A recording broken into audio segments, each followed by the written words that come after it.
Good evening, Western Standard viewers, and welcome to Hannaford, a weekly politics show. My guest this week is Premier Danielle Smith. Welcome to the show, Nice to see you, Nigel. It's great to have you. Premier, you're just back from a consequential trip to the United States, meeting with people who I think you mean to do us good in the days to come. And before we get to that, I just want to ask you the annual question about energy supplies in Alberta when it gets dark and really cold. You just laid off the Genesee coal-fired generating plant, took off quite a large chunk of generating capacity. Are we going to be all right? I am feeling more confident this year than I have in previous years. One of the challenges that we face with our electricity system is that we used to have baseload that was coal, that was very reliable, and then it would be supplemented by gas and wind and solar. With the early phase out of coal, which I think was a mistake to move as quickly as the province did, it flipped it on its head. And so when you have all of this intermittent power, that's what's led to the instability in the grid, because when wind and solar come on, they come on a rush. And when they come off in a rush. And sometimes it takes a little bit of time to be able to call in the reliable sources, the dispatchable sources of natural gas to be able to bridge that gap. So what we're doing is we're changing the system. My electricity minister announced that we're going to give a preference to those types of power that can be dispatchable, seen as baseload, and that we're going to make sure that we're bringing more of that on with natural gas. And so I'm at this point, I think had another 2,700 megawatts of power come on. So we're not as constrained as we were in previous years. We have more options than we did in previous years. I don't want to say never, because we have had, I think, 15 near failures in the last 2 years because of the intermittency. But we're moving in the right direction, and I'm very confident that we'll be able to, within the next 2 years, have a system that people can rely on. That's good news for Albertans. Look, let's talk about the announcement that you made about sheriffs patrolling the Alberta border. You've been meeting the right people in the United States. You may have made reference to meeting Governor Kristi Noem from South Dakota, who is Trump's nominee for Homeland Security. That would seem like a very apt connection to make. You also have reached out to Governor Gianforte in Montana, and you want to meet with them. And you want to get BC and Saskatchewan premiers, Eby and Moe, with you. Yep. I think you said that the Montana border with Canada was the longest of any state. That makes total sense. And of course, you're going to the Trump inaugural, aren't you? Yes. Look, this sounds like Team West. What is there going to be left for Team Canada to do? Well, the West does have a unique set of problems compared to the East. I think in the East, they're certainly more concerned about illegal migration. And part of that is so many asylum seekers have come in through the Toronto airport and the Montreal airport. I think that if you talk to Francois Legault, he'll be talking about concerns as well that they had with Roxham Road.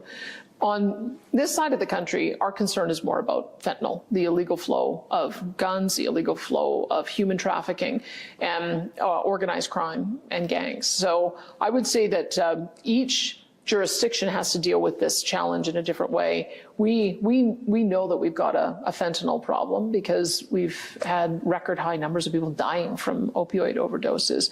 It got even more acute during COVID, and we're just now beginning to see some of those numbers come down. So that's part of the reason why I got Mike started on this, my public safety minister, over a year ago, saying that we needed to have dedicated sheriff teams for border and for fentanyl. And he was already well progressed in training people up. So we were able to accelerate this announcement by a few months, and hopefully it'll make a difference to the Americans to show that we care about the same things they care about. So when President-elect Trump actually said, look, Canada needs to get its act together on illegal drugs and illegal immigrants, it sounded as if this took the Prime Minister by surprise, but it didn't take you by surprise. It didn't take me by surprise at all. I mean, we have seen as well in this province, when we did our Alberta's Calling campaign, we were surprised at how many people took us up on that. We've had 450,000 people come to Alberta in 3 years, and we started looking into the numbers, and quite frankly, the feds have lost control over our borders on every front. Whether it's too many international students, too many temporary foreign workers, or too many asylum seekers. And so we've been calling on the federal government to rein it in and to develop a more sensible approach to bringing in a sustainable number of newcomers. Francois Legault has been talking about that for some time, but all of the premiers mentioned that at the last First Ministers Conference, so we knew that that was a problem. But also on the issue of fentanyl, there's two of the problems that we've seen are our federal government created. The fact that they have pushed this notion of safe supply and that they have allowed for a revolving door of criminals going in and out of our jails. It has created carnage on our streets, not only frustration from our law enforcement because they will go and get a bad guy and then he's back out on the street before they've even filed the paperwork, but also the devastation that is causing to those who are addicted to these deadly drugs. So we have been fighting on a couple of fronts with the federal government to change the law, the C-75 that loosened things up, to tighten things up so that we could keep these guys behind bars. And we have also been promoting a recovery-oriented system of care, which is in direct opposition to the kind of things that we've seen federally. So he shouldn't be surprised that these are things that are priorities. They've been things that have been priorities for some of the provinces for a long time. Many people can see the logic of what you're saying there. Ask the same questions. Why so many people so quickly? Why the relaxed attitude to crime? I have said many bad things about the Liberal government in Ottawa in the course of writing opinions, and yet I have never really thought that they were stupid. And yet some of this seems stupid. How does it seem to you? It seems to me to be ideological, that there's an ideology that by providing so-called safe supply of toxic of drugs that you're going to reduce deaths. It hasn't turned out to be the case. I think what it has done, unfortunately, is given people a false sense of security. And as a result, we're seeing more people try drugs and more people sadly succumb to them. I think that there's this ideology about coddling criminals based on having had terrible circumstances that they grew up in. And, you know, I recognize that we've got to address some of those foundational issues. But if somebody is a violent, dangerous person, you keep them behind bars so that they can't go out again and victimize people. So I think that a lot of it is a misplaced ideology. When things don't work, you got to try something different. So we need a different ideology. And we've got a different ideology here. We believe in we believe that we've got to invest in people, that we can't give up on them, that we've got to approach recovery so that we're dealing with the addiction side of things. But then we've got to shut down some of these fentanyl operations and go after the bad guys. How is the recovery program going, by the way? We don't want to be overconfident because there's a lot of things that we're doing. We're doing a virtual opioid dependency program, so we're giving people Suboxone and Sublocade. We're building recovery communities. We've got therapeutic living units, which gives recovery to inmates while they're in our provincial prisons.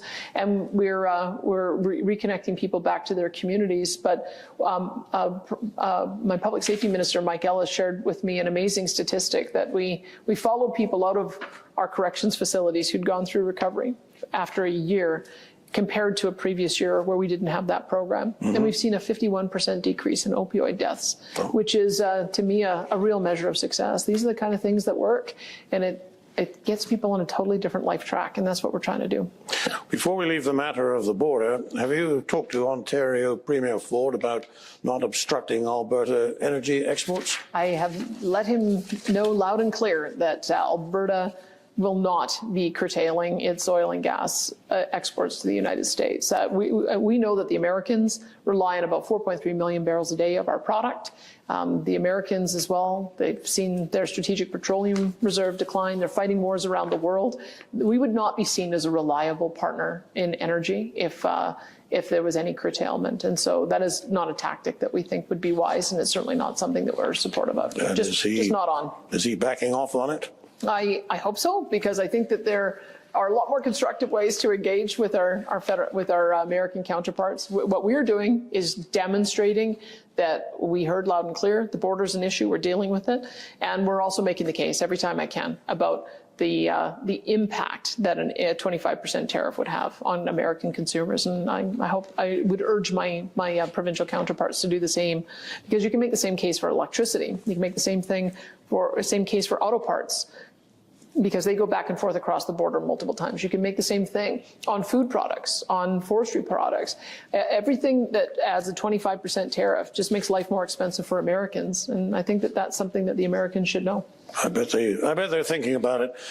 Premier, one of the great political stories of the year is Donald Trump's return to office. But this is 10 years ago. There was a sequence of events that left you in the political wilderness. You know, you famously crossed the floor to join the late Jim Prentice's PC government, and a lot of people hated you for doing that. But now it looks to me like the people who hated you the most now love you the most.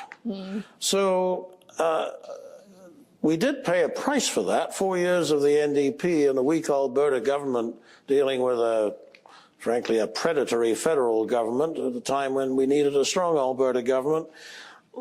Had things gone differently and you not made that move, do you think we would be dealing with the same things in the same way? Well, my worry at the time, and it was a bit maybe premature, my worry was that Alberta had changed to a point where it couldn't support two conservative competing parties without seeing a left-wing party come up the middle. And I don't think anybody expected that party was going to be the NDP at that time. But as it turned out in that election, that's exactly what happened. The PCs and the Wild Rose split the vote, and the NDP got 4 years in government.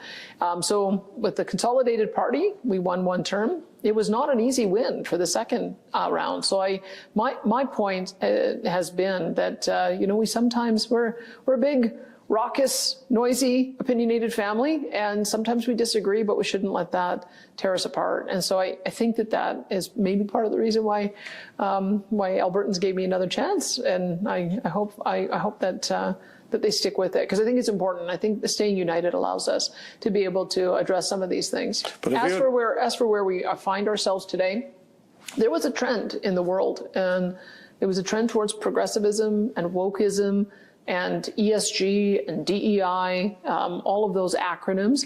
And I think what happened is it just went too far. I think when kids started being targeted, that's when parents said, "Whoa, what's going on here? This is too much." And that's when I think some of the questioning began. And so there always is that case, right, where people want to be reasonable, they want to be supportive, but when it goes too far, that's when the pendulum comes back. And I think that's where we find ourselves now. But I think under Premier Notley, there was a weak government facing a very aggressive federal government. In those same years, had you been Premier, how do you think that would have gone? I can tell you we sure would have done a lot more advocacy for a lot of those pipelines. The Energy East pipeline, it was permitted, it was going ahead, but they just couldn't see a way to the finish line after spending $1 billion. Northern Gateway was approved, and then the federal government ended up pulling the plug on that. I would say that one of the things that is so frustrating is that the only project left standing after cancellation of Keystone XL was the Trans Mountain Pipeline. And so the only way to get that built was for the federal government to buy it. And it got built at 5 or 6 times the original price. But we can't keep doing that. We've actually got to find a way for the private sector to initiate a project, get the permits, and be able to get it completed, because we know that we're going to need more energy. So I think people can see that my style is to say what I mean what I say, and I will fiercely defend our constitutional jurisdiction to make sure that the federal government does not shut in our resources. I think we could have used a little bit more of that in the past. I believe you may be right. Thank you, Premier Smith. And from all of us at the Western Standard, a Merry Christmas and a Happy New Year. And good luck at the inauguration. Thank you.